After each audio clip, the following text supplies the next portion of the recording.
Kasee uswa utie wa Adom TV ma yankonsam foforo mu na parliamentary hopefuls anase enipadua no enkono na wani de kwan se atoyemantemu obepre NDC brahye bedwa akonwa no na ewie chire no emumienu de ya disqualified wormonti womo hwese mebo so mede to so du amiensa no ometumi akona fe yakoto so aba de koso Adom TV etoso NDC amanyoku no ahyese kotonima abosomede etoso dumiensa afempinu ene adunu miensan mu ena wonom ebeye primaries ede ayi wonom a afempinu ene adunu nan wo begina amma wato wonso aba akwamrahye bedwamu se woko atoyemantam a takwansuayem amanfi west ene evalue adwumoredura abaton pesua no so no ena wama wonom abato no atwentwen so kakra na enoda nchen a abaton pesua dunan ya aka nyina no ama wonom kwan a obetumi ato aba dokasa fotofie ma hyebedwani a wogina ma wonom a wodwumoro abaton pesua so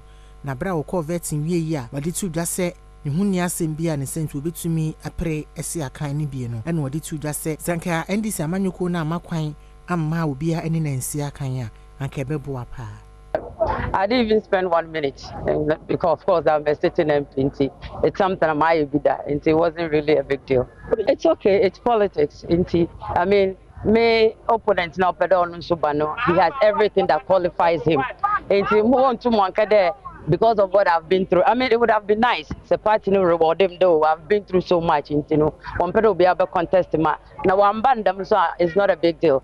Actually, what has happened, or best strength him, Obama, I won't take things for granted. No there or them so it's fine. It's in order. Taking everything into consideration, Mama Fumuna, you know, it would have been the best thing, but one band them. But still, no, I know there's an Ombuma constituency executive Sibia Wonum Ewa Amenfi East. Yeah.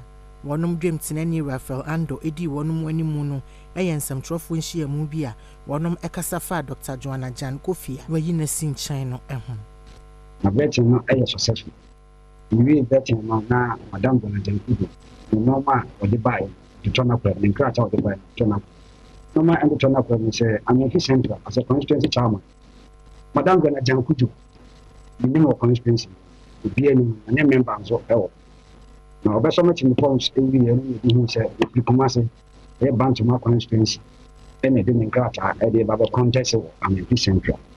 My answer on Amenfi Central, no, be free commercial bus or your NDC or Barbie Janet. He said, in Tuanamo, the boyfriend, say, no question or your NDC or an answer on NDC.